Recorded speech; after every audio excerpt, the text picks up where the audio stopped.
ये शाश्वत हैं। आयुर्वेद के बारे में अनादित्ववाद कहा गया ना, तो इसलिए अब आप वही चर्चा करते करते करते मैं यहाँ तक आ गया। आजकल चर्चा होती है वायु प्रदूषण की, तो देखिए कहाँ से वायु प्रदूषण, तुम गहराई से विचार करिएगा और इससे तुम्हारे सभी रोगों का निदान मिल जाएगा। यहीं से आज हम चर्चा करेंगे और तुम लोगों को सभी रोगों का निदान पर ले आएंगे। तमुवाच भगवान आत्रेय बोले सर्वेषाम अपि अग्निवेश, तो अग्निवेश संबोधन हो गया। हे अग्निवेश, सर्वेषाम वायुवादीनाम यद वैगुण्यम उत्पद्यते तस्य मूलम अधर्म। अग्निवेश, जो वायु प्रदूषण की बात आती है ना, जो वायु में जो भी विकार उत्पन्न होते हैं, वायु विकार आ जाए सब लोग बीमार हो जाएंगे, नहीं हो जाएंगे। आज वायु प्रदूषण में सर्वाधिक चर्चा होती है, तो कहते हैं उसके मूल में अधर्म ही कारण है। अधर्म ही उसके मूल में कारण है। तो कैसे अधर्म कैसे बनता है? तन्मूलम व असत्कर्म पूर्वकृतम, कहते हैं वो मूल उसका असत्कर्म है अथवा पूर्व कर्म है। पहले किया होगा या वर्तमान में कर रहा है। देखो, पहले किया वायु इत्यादि में जो भी विकार उत्पन्न होते हैं, प्रदूषण होता है, उसके मूल में अधर्म है। और अधर्म की उत्पत्ति कहते हैं या तो वर्तमान कर्म या तो पूर्व कर्म। वह तन्मूलम माने अधर्म के मूल में है आपका असत्कर्म, गलत कार्य। तन्मूलम व असत्कर्म, वो असत्कर्म है जो पूर्वकृतम, जो पहले का किया हुआ है। ठीक है, क्योंकि जो वर्तमान हम कार्य करते हैं, जो वर्तमान करते हैं उसी से हमारा भविष्य निर्माण होता है, और जो वर्तमान ही भूतकाल हो जाता है। तो खत्म क्यों कह दिया उन्होंने? जो वर्तमान करते हैं उससे तुम्हारा भविष्य निर्धारित होता है, और जो वर्तमान हम करते हैं वही कुछ थोड़ी देर बाद भूत बन जाता है, इसलिए उन्होंने कहा पूर्वकृतम।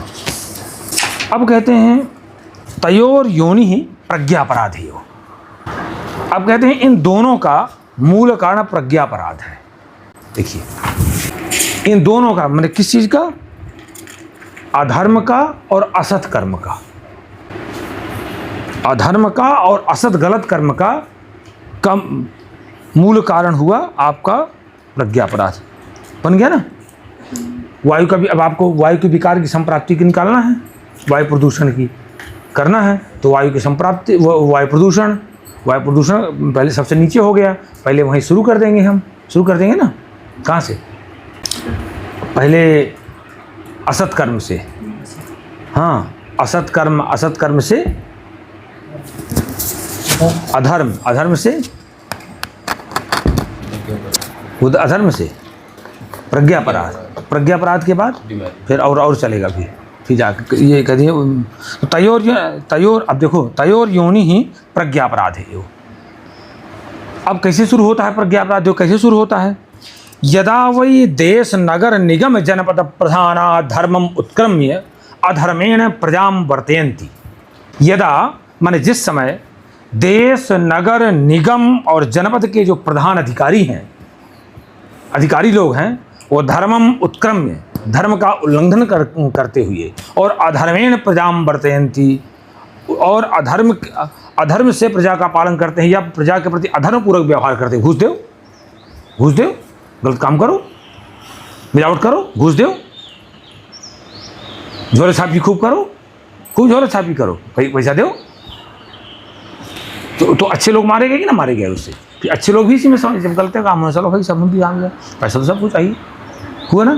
कितना अच्छा, मैंने आज मानो उसको पता है व्यवहार, इसलिए आयुर्वेद को जीवन का विज्ञान कहते। इसलिए यदा वही देश नगर निगम जनपद प्रधाना धर्मम उत्क्रम्य अधर्मेण प्रजाम वर्तयन्ति, फिर क्या होने लगता है? तदा आश्रितो उपाश्रिताः, तो उनके आश्रित और उपाश्रित रहने वाले लोग, उनके आश्रित और उपाश्रित रहने वाले जो उस क्षेत्र के जनपद निवासी लोग हैं, पौरजनपदाः, पूर्ववासी अथवा जनपद निवासी लोग, जो व्यवहारोपजीविनश्च, जो व्यापार के माध्यम से अपनी आजीविका चलाते हैं। ठीक है, देखिए गहराई समझिएगा। फिर जब इन लोगों ने भ्रष्टाचार शुरू कर, अधिकारियों ने भ्रष्टाचार करना शुरू कर दिया, राजा ने गड़बड़ करना शुरू कर दिया तो उनके जो आश्रित उपाश्रित पौर जनपदाः, पौर मतलब पूर्व में निवास करने वाले, नगर में निवास करने वाले, जनपद में निवास करने वाले, जिनका कार्य क्या है, व्यवहारोपजीवनस्य जीवनस्य, जो केवल व्यापार के द्वारा ही अपनी आजीविका चलाते हैं, जो केवल व्यापार के दिए वो क्या करना है, तम अधर्मम अभिवर्धयन्ति, वो अधर्म को बढ़ावा देने लगते हैं, वो अधर्म को बढ़ावा देने, वो अधर्म को, फिर क्या होता है, ततः सो धर्मः प्रसभम धर्मम अंतर्धत्ते, वही अधर्म जब बढ़ता चला जाएगा तो धर्म को धर्म प्रसभम धर्मम अंतर्धत्ते, तो बलात् माने प्रसभ माने जबरदस्ती, बलात् प्रसभ माने जबरदस्ती, बलात् रूप से वो धर्म को दबा देता है। वो सर्वदा सर्वभौम सामान्यम प्रतिकारणम ह्रासेतु विपर्यस्य, दूध में दूध डालेंगे तो दूध बढ़ेगा, दूध में पानी मिलाएंगे तो क्या हो जाएगा, पानी की मात्रा बढ़ेगी, दूध की मात्रा घट जाएगी। वो सिद्धांत आपका यहाँ पर आ गया, हो गया ना। तो कितना अच्छा कह दिया, सो अधर्मः प्रसभम माने जबरदस्ती, बलात् धर्मम अंतर्धत्ते, वो धर्म को दबा देता है। ऐसा क्या होता है, फिर जब ये शुरू हो गया, ततस्तेन तरहित धर्माणो देवताभिर्त्यजन्ते, फिर जब ये हो जाता है तब धर्महीन व्यक्तियों को, जो धर्महीन व्यक्ति हैं उनको देवता लोग ही परित्याग कर देते हैं। भगवान की जो विभूतियाँ हैं वो समाप्त हो जाती हैं, खत्म हो जाती हैं। फिर आपका भगवान कहते हैं कि मैं हृदय में निवास करता हूँ। राजा में 8 दिक्पालों का वास होता है। हाँ, भगवान ने गीता में कहा, यद्यद् विभूति मत्सत्वम श्री मधुर्जितमेवच तत्तदेवावगच्छतम मम तेजं स्वा, जिसमें कोई विशिष्टता आप देखिए, जिसमें कोई भी विशिष्टता देखिए कि मेरी विभूति का निवास है उसमें, तो कुछ भी विशेषता देखिए कि चाहे जानवरों में, मनुष्यों में, कहीं पर देखिए आप, इसलिए उन्होंने विभूतियों को वर्णन किया है। तो देवता लोग भी छोड़, अधर्म करो आप, देवता लोग छोड़ देंगे आप पर। जितने आप शौचाचार का पालन करोगे, जितने आप नियमबद्ध रहोगे, आपके साथ देवता आपके साथ खड़े रहेंगे। स्वाभाविक है भाई, हमारे यहाँ कोई गंदगी फैलाने आ जाएगा, अगर उसको नहीं भगा पाएंगे तो वहीं भाग जाएंगे। प्राचीन काल को उदाहरण देगा, रावण के काल में जो है, रावण ने धर्म है, तो हम लोग ऋषि मुनि जा करके, जो साधक अच्छे लोग थे, जंगलों में जाकर बस गए। मुसलमानी राज्य आया, इस्लाम को ज़बरदस्ती हुआ, गांव उजड़ गए और सीधे लोग जा करके जंगलों में रहने लगे थे। आप शिवराज विजय पढ़ के देखिए, गांव लोग जो है बालिकाओं को लेकर के, अपनी नारियों को लेकर के बेचारे ऐसी जगह जाकर चले गए, नदियों का जहाँ पानी मिल जाए, और थोड़ा बहुत खेत को ऐसे बना लेंगे वो लोग, तो वहाँ अन्न उत्पन्न कर लेंगे और कालेंगे, वहीं रहेंगे वहीं, लेकिन भैया इनके बीच में नहीं रहेंगे। आप शिवराज विजय पढ़िए तब समझ में आता है कितना अत्याचार होता था, कितना अत्याचार हुआ है। तो यही कर तो कहते हैं, ऐसे लोगों को देवता लोग भी छोड़ देते हैं, उनका देवता लोग साथ नहीं देते हैं। तेषां तथांतरहित धर्मेणाम अधर्म प्रधानाम अपक्रांत देवतानाम मृत्यो व्यापद्यन्ते। कहते हैं जब देवता लोग उनका साथ छोड़ देते हैं तो धर्म को लुप्त करने वाले, धर्म को जो लुप्त कर चुके हैं, ये लोग जो लोग हैं, उन्होंने धर्म को लोप कर दिया, और जिनको देवताओं ने छोड़ दिया है, अधर्माचरण जहाँ हो रहा है, वहाँ पर जहाँ पर ये लोग निवास करते हैं उनकी, तो वहाँ पर ऋतुएं भी विकृत हो जाती हैं। आप कभी देख लीजिएगा, आपको मैं बताऊँ, कभी देख, जो अशुद्ध खान पान करेगा, जो मैंने आप उसके पास नहीं, उसके शरीर से बदबू आती, नहीं देखा है? देख लीजिए उनको, लोग तमाम लोग नहीं आती है। अब चूँकि रिकॉर्ड हो रहा है, उस चीज़ों को नहीं बताना चाहते हैं। आप लोग गलत खान पान करते हैं, उनके वो 8-8 दिन नहाते नहीं वो लोग, समझ लो ना सर, उनके पास नहीं आप बैठ सकते हो। वो वही लोग रहेंगे आपस में, वही लोग रहते हैं आपस में, वही करते हैं जो करते कि नहीं करते सब। तो देखिए तो कितना अच्छा है।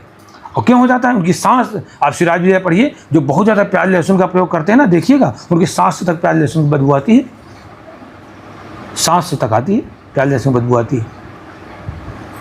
तो वही तो सारा वायु गंदगी, मतलब वही विकृतियाँ पैदा की, ऋतुएं विकृत होना शुरू हो जाएंगी ना, हो जाएंगी। जब सब व्यक्ति अधर्म आचरण कर रहे हैं, सभी से उसी तरह की वेब्स निकल रहे हैं, उसी तरह की तरंगे निकल रहे हैं, उसी तरह की वायु यहाँ जाकर गंदी निकल रही है, एकदम कार्बन डाइऑक्साइड और यानी और को क्या क्या निकल रहा है, तो ऋतुएं विकृत हो जाएंगी, होगी कि ना होगी। कहीं कोई संदेह? बाकी समझ लीजिए कि इससे क्या है, तो ऋतवा व्यापदन्ते, ऋतुओं में आपत्ति आ जाती है। तेन नापो यथा कालम देवो वर्षति नावा वर्षति, उस समय से फिर क्या होने लगता है कि देवता लोग जो है समय से वर्षा नहीं करते हैं, या एकदम वर्षा, या नावा वर्षति, अथवा वर्षा होती ही नहीं है, अथवा विकृतम वा वर्षति, फिर अथवा विकारपूर्ण वर्षा होने लगती है, मैंने अति होने लगेगी। तो क्या हो गया, तो वाताना सम्यक अभिवांति, वायु भी ठीक ढंग से नहीं प्रवाहित होती है। छिद्र व्यापद्यते, पृथ्वी जो है वही विकारग्रस्त हो जाती है। और मैं गहराई में ले चलूँ और आपको समझा दूँ, शायद ना समझ में आए। बीमारी व्याधि के 3 ही कारण है ना, असात्मेन्द्रियादि संयोग, प्रज्ञापराध और काल विपर्य। तो काल का अतियोग, हीन योग और मिथ्या योग, ठीक है ना। तो जब वर्षा शुरू हो जाएगी तो ये तो अतियोग होना शुरू हो जाएगा, ये तो अयोग हो जाएगा, ये तो मिथ्या योग हो जाएगा। हो गया कि ना हो गया? व्याधियाँ फैलना शुरू, इस समय गर्मी पड़ रही है, लोग देखो बीमारियाँ फैल रही हैं, अब है कौन रहा था, इसी कारण सब हो रहा है। तो ये जड़ वहाँ से शुरू हुई, वहाँ से शुरू हुई, देख लीजिए इतना। और आगे देखिएगा, इसमें बहुत अच्छी बात कहेंगे। तद उध्वंसन, हाँ, छिद्र व्यापद्यते, पृथ्वी भी दूषित हो जाएगी। सलिलान उपशुष्यन्ति, जल सूख जाता है। आप देख लीजिए दक्षिण भारत में जाइए, वहाँ तो 1000 2000 छेद नहीं, पानी नहीं निकल रहा है, 2000 फीट पर पहुँच गए, पानी नहीं निकल रहा है। हमारी इसी परिसर, प्रमाण देख लीजिए, हमारे इस परिसर में तुम आसपास कहीं चले जाओ, कहीं पर एक तो बोर नहीं मिलेगा। हमारे परिसर में बोर हो जाता है, नहीं होता है। हम लोग सामान्य काम करने के लिए करते हैं, नहीं यहाँ पर हमारे में, यहाँ जब हम शुरू में आए तो 400 फीट हमने छेद करवाया, मैंने पूरा धूल उड़ती रही, पानी मैंने धूल, एकदम धूल, अभी भी छेद पड़े हैं वो। हम कहा ये तो बड़ी समस्या है। यहीं गायें रहना शुरू किया, यहीं जो है जो हमारी वृत्तियाँ हैं जो शुरू से हम चला रहे हैं पनगरा से, वही यहाँ शुरू कर दिया और विस्तार शुरू कर दिया, पानी निकलने लगा। प्रमाण देख लीजिए। अभी यहाँ बोर कराए, हम वहाँ गए पीपल के पेड़ लास्ट में गए, सब लोग परेशान थे, कहेंगे पानी नहीं, पर कहा चलिए हम चलते हैं। हम गए, मैं कहता हूँ यहाँ शुरू करो, यहाँ बोर यहाँ करो, पानी निकला है, बढ़िया पानी निकला है। तो ये चीज़ होने लगती है, प्रकृति आपका साथ देने लगेगी, देवता आपको साथ देने लगेगी। आयुर्वेद बहुत अच्छा विज्ञान है। तो सलिलान उपशुष्यन्ति, पानी भी सूख जाता है।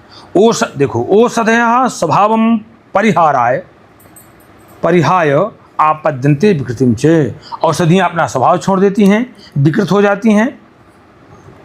अपना स्वभाव परिहाय, अपने स्वभाव का परित्याग करके, और विकृतिम आपद्यन्ते, औषधया विकृति की शरण ले लेती हैं, माने विकारग्रस्त हो जाती हैं। ठीक। तद उध्वंसन्ते जनपदाः, तब जो है जनपद के जनपद बिगड़ने लगते हैं।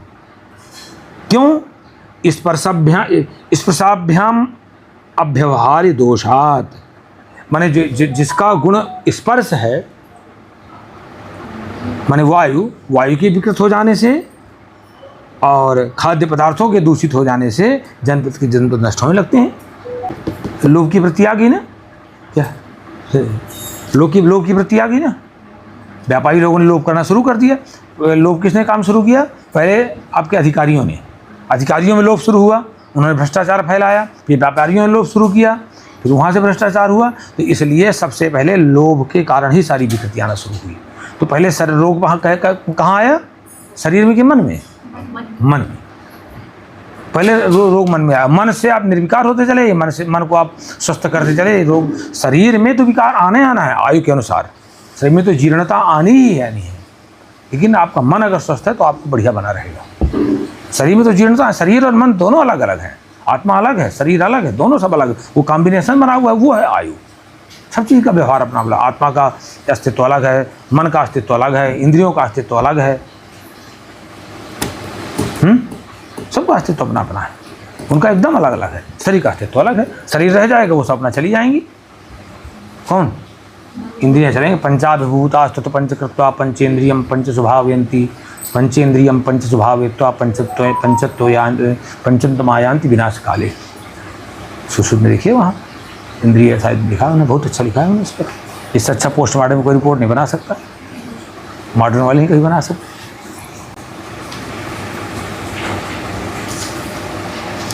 अब यहाँ पर देखिए आज बाकी तो आज हम इसी लोभ पर चर्चा करेंगे। तथा अभिशाप प्रभवा सधर्म एवं हेतुर्भवती। कहते हैं अभिशाप इत्यादि कारण भी जनपदोध्वंस का कारण भी अधर्म होता है। वो क्यों? जिनका धर्म लुप्त हो गया है, जिनका अपना कर्तव्य समाप्त हो गया है, ये लुप्त धर्माणु, वो कहेंगे लुप्त धर्मी, उनका एक नाम हो जाता है लुप्त धर्मी। इनका धर्म समाप्त हो चुका है। धर्मादपेतास्ते, जिन्होंने धर्म से मुक्त हो गए हैं, धर्मादपेता जो धर्म से मुक्त हो गए हैं, धर्म को छोड़ चुके हैं, ते वो क्या करने लगते हैं? गुरु वृद्ध सिद्धर से पूज्यानाम औमत्या हितान्या चरंती। वो अपने गुरुजनों को, कई तरह के वृद्ध होते हैं, विद्या वृद्ध होते हैं कुछ लोग, भला जो अपने से विद्या में योग्य हैं उनको विद्या वृद्ध कहते हैं, कुछ ज्ञान में बड़े होते हैं उनको ज्ञान वृद्ध कहते हैं, कुछ आयु में बड़े होते हैं उनको वय वृद्ध कहते हैं। हाँ, कुछ लोग कुल वृद्ध होते हैं उनको कुल वृद्ध कहते हैं। ऐसे अपने से उच्च कुलों में जहाँ पर हम लोग लड़कियाँ देते हैं, ये करते हैं, विचार करके करते हैं ना, तो पूजते हैं उनको। ऐसे इस तरह के ये सब सारे के सारे गुरुजन की श्रेणी में आते हैं। तो कहते हैं वो जो है गुरुजनों, जिसे विद्या वृद्ध, वयोवृद्ध और सिद्धजनों, ऋषियों और सबका तिरस्कार करने लग जाते हैं। वो सबको उपेक्षित करने लग जाते हैं। मने में तो आएगा हमें नहीं इसको प्रणाम करना है, हमें नहीं ऐसा करना है, हमें नहीं इसको बात माननी है। मने में तो आया तुम्हारे, मने में तो अपेक्षा, मने ने तो किया और मने ने स्वीकार कर लिया नहीं हमें ऐसा करना है, तो वहीं से कल्याण आना शुरू हुआ, वहीं से जो है तो आपका हित होना शुरू हो गया। इसलिए फिर क्या होता है? ततस्ता प्रजा गुरुवाधि भी अभिशप्ता भस्मताम प्यांति। इसके बाद जब उनका तिरस्कार होने लगता है सिद्धजनों का, गुरुजनों का, तो विशाप दे देते हैं, तो आपका अवनति होना शुरू हो जाती है। तो ऐसे लोग अब फिर कहते हैं प्राग्वान एवं पुरुषम कुल विनाशा नीतम प्रत्यायुलंभाद अनिता चापरे है। फिर जब विनाश होना शुरू हो जाता है, अब देखो ये आ गया। प्रागपि चा धर्मादृते ना शुभोत्पत्ति अन्यतो अभूत। कहते हैं प्रागपि मैंने पहले काल में भी, प्रागपि मैंने पहले काल में भी, चा धर्माद रीते, चा अधर्मात रीते, इसमें इतने शब्द हैं, चा धन अधर्मात रीते, माने धर्म के बिना, अधर्म के अलावा, न अशुभोत्पत्ति अन्यतो अभूत। प्राचीन कालों में भी जो भी अकल्याण की स्थिति आई, रोगों की उत्पत्ति हुई, उसमें अधर्म के अलावा दूसरा कोई कारण है ही नहीं, प्राचीन काल में भी। नहीं तो पहले कैसा था, जब पूरा धर्म ही धर्म था, तो बता रहे हैं कहाँ से। देखो बहुत गहराई समझना, आप लोगों ने कई बार जनपदोध्वंस पढ़ डाला होगा जल्दी में, लेकिन गहराई में जाइए तो आपको पूरा डिजीज का सब पता चल जाएगा वहाँ तक पहुँचने में, रोग की स्थिति में। आदिकाले ही अदिति सुतसम औजसो अतिविमल विपुल प्रभावाः प्रत्यक्ष देवर्षि धर्म योग्य विधि विधानाः शैलेन्द्र सार संगतास्ति शरीराः प्रसन्न वर्णेन्द्रियाः पवन सम बल जव पराक्रमाश्च अरुस्फिचो विरूप प्रमाणाकृति प्रसादोपचयवन्तः। कहते हैं प्राचीन काल की स्थिति ये थी। आदिकाले मैंने प्रारंभ काल में, ही माने क्योंकि अदिति सुता। देखो महर्षि कश्यप की दो पत्नियां थीं, एक का नाम था अदिति और एक का नाम था दिति। तो दिति से तो पैदा हुए दैत्य, दिति से बना हुआ दैत्य, और अदिति से बना दैत्य का विलोम क्या हो जाएगा? देवता। जो दैत्य नहीं थे, जिनकी माता दैत्य नहीं थी, वो हो गए देवता। ये कह दिया। आयुर्वेद से बहुत ज्ञान हो जाएगा, एक तो साहित्य ज्ञान हो जाएगा, शब्दकोश का ज्ञान हो जाएगा। हाँ, आदिकाले प्रारंभ काल में ही अदिति सुत सम औजसो, माने देवताओं, आदित्य के पुत्र माने देवताओं के समान ओज वाले, अति विमल माने अत्यंत निर्मल, विपुल प्रभाव वाले, और जो मनुष्य थे ना, वो कहते हैं कैसे होते थे। प्राचीन काल में अदिति सुत समौजसो अति विमल विपुल प्रभावा प्रत्यक्ष देव देवर्ष धर्म योग्य विधि विधाना शैलेन्द्र सार संगतस्थिस्तरीरा प्रसन्न वर्णेन्द्रिया पवन सम बल जव पराक्रमाश्चारुस्पिशो विरूप प्रमाणाकृति प्रसादोपचयवंता सत्यार्जवान सस्यादान दम नियम तप उपवास ब्रह्मचर्य व्रतपराः विपगत भय राग द्वेष मोह लोभ क्रोध शोक मान रोग निद्रा तंद्राश्रम कलम आलस्य परिग्रह से पुरुषा बभूव अमितायुषा। यहाँ से चलोगे आप लोग। पुरुषाः बभूवुः, ऐसे लोग होते थे प्राचीन काल में।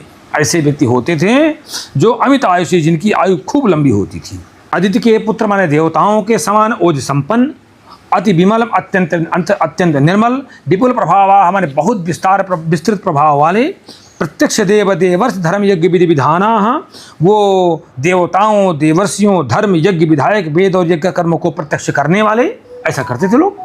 वो क्या करते, विपुल प्रभावा प्रत्यक्ष देव देवर्ष धर्म यज्ञ विधि विधाना शैलेन्द्र, तो वो ये प्रत्यक्ष कर्म करते थे। तब उनका जो शरीर था ना, वो कितना अच्छा था। शैलेन्द्र सार संगत स्थिर शरीरा। शैलेन्द्र माने पर्वतों के राजा, माने हिमालय, पर्वतों के राजा हिमालय, हिमालय का जो सार तत्व, उसके समान स्थिर शरीरा।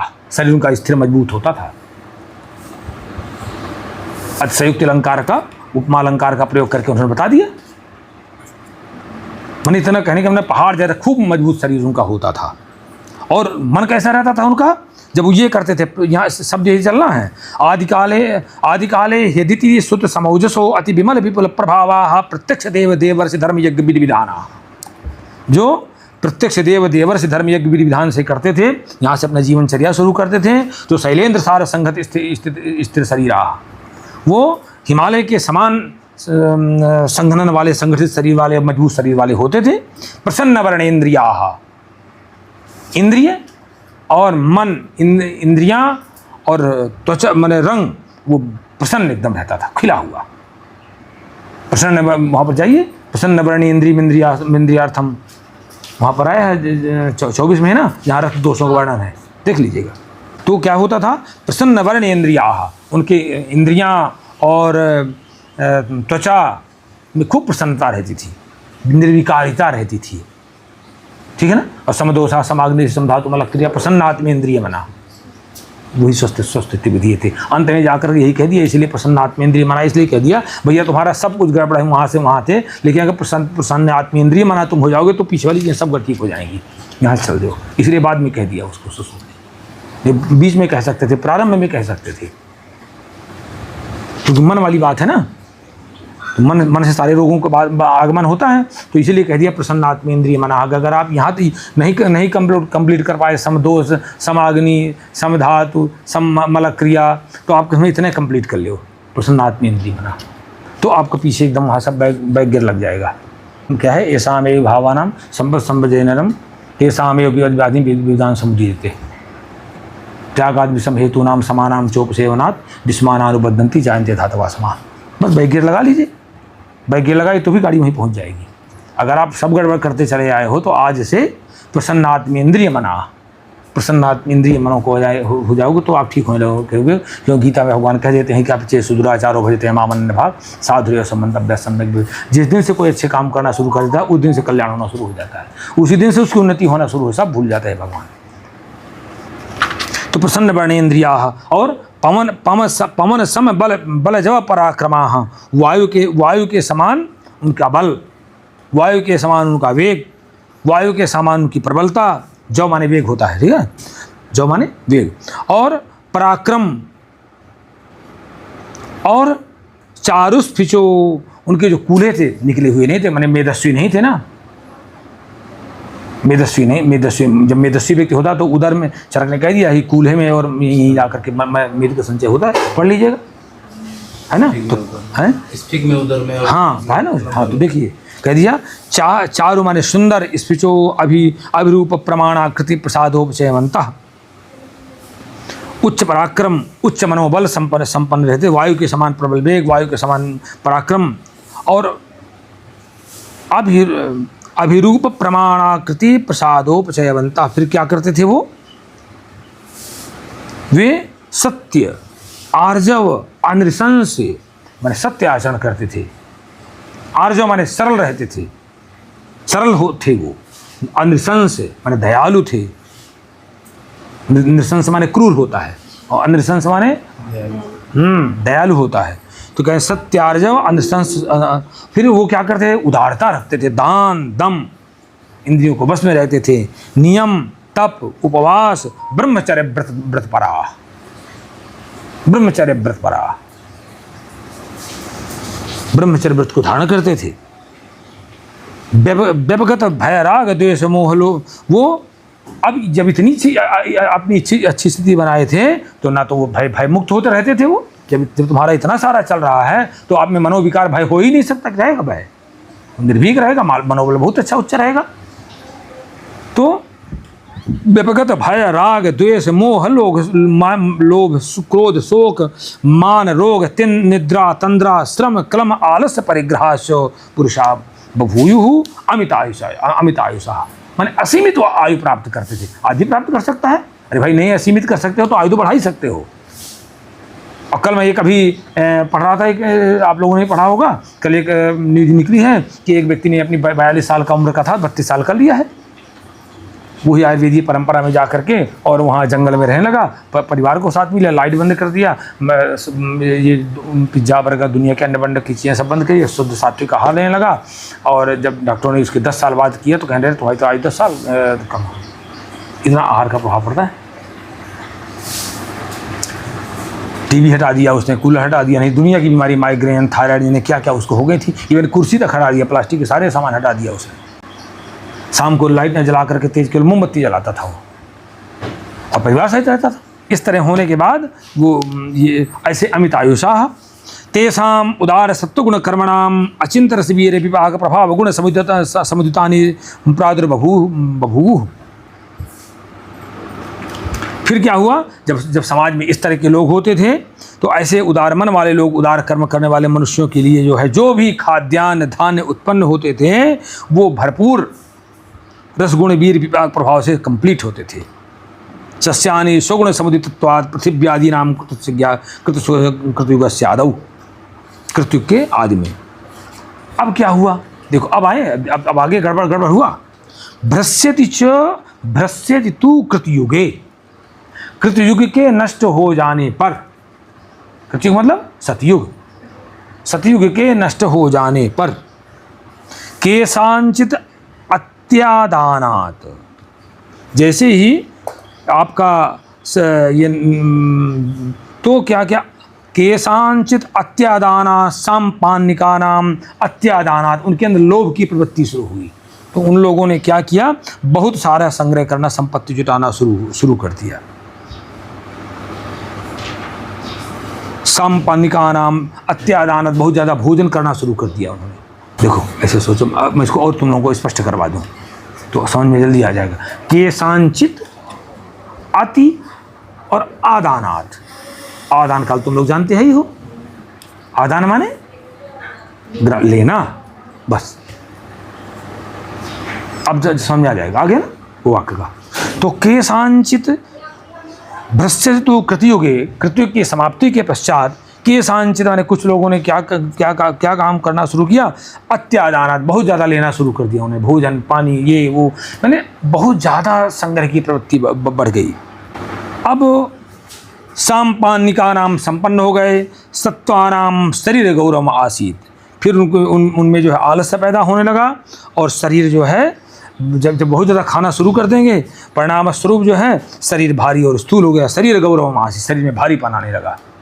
जरूरी कि व्यक्ति मोटा है तो भी गौरव होगा, पतले व्यक्ति में भी गौरव होता है। हालत से पड़े हैं, नहीं आ रहा है, जमाई ले रहे हैं, इड़ा रहे हैं, नहीं निकल रहे हैं, गुरुता आ रही है, स्फूर्ति ने हल्कापन नहीं है, शरीर में लघुता नहीं है, तो भी हो गया। ये नहीं कि कोई मोटे व्यक्ति को मान लो कि गौरव तो दोनों में हो सकता है, मध्यम में भी और कृष्ण वाले में भी, और मोटे वाले तो होना है। आवश्यक नहीं कि मोटे में भी गौरव हो जाए, मोटे में भी लघुता हो सकती है। वो तो एक गुण है ना, वो तो एक गुण है। शरीर की बनावट थोड़ी होता है, शरीर की बनावट भारीपन है, स्थूलता है, शरीर बनावट स्थूलता हो। तो सत्वानाम शरीर गौरव आसित, और शरीर गौरवात शरीर गौरवात क्षमः। शरीर के गौरव होने से, शरीर के भारी होने से थकावट होने लगी, श्रम, थकावट होने लगी उनमें। शरीर भारी बनाएगा, थकावट महसूस अपने आप शुरू हो जाएगी। श्रमाद आलस्यम, जब थकावट होने से आलस्य और बढ़ जाएगा, डबल हो गया। पहले तो आलसी थे ही, पहले आलस था, हमारे हिस्से से सभी आलसी हैं, सभी आलसी हैं। तो श्रमाद आलस्यम, और जब आलस होएगा तो आलस्यात संचया, फिर आलस होने संचय की प्रवृत्ति बढ़ेगी, संचय की प्रवृत्ति बढ़ेगी। क्योंकि जब दारू एक बार कोई पीना शुरू करता तो और दारू की मांग करता है, रक्त में जो चीज़ आई वो और मांगता है, चुंबक की तरह खींचता है। आप में उदारता आएगी, उदारता बढ़ेगी, आप में पुण्य बढ़ेगा, आप में तो और बढ़ेगा, आप में लोगों के प्रति करुणा बढ़ेगी तो और करुणा बढ़ेगी। क्योंकि ब्लड में आयरन है ना, तो वो चुंबकत्व शक्ति रखता है, वो खींचता है, जैसे आप लाएंगे वैसे खींच लेगा। इसलिए अच्छे आचरण और अच्छे आचरण, हमारे में इतना हो गया और इसको अच्छा करेंगे और अच्छा करेंगे। तो श्रमाद आलस्यम आलस्यात संचय, आलस के कारण संचय होना शुरू होता है, और संचयात परिग्रह, जहाँ संचय हो गया तो आपकी इंद्रियों के सुख के लिए आपने सामग्री इकट्ठा करना शुरू कर देते हैं। और परिग्रह लोभ, और परिग्रह से और लोभ पैदा हो जाएगा, शुरू हो जाएगा। और प्रादुरासित कृते, जहाँ लोभ शुरू हो गया, यह मनोविकार शुरू हो गया, बस यहीं से रोगों का इतिहास शुरू हो जाता है, यहीं से रोगों का इतिहास शुरू हो जाता है।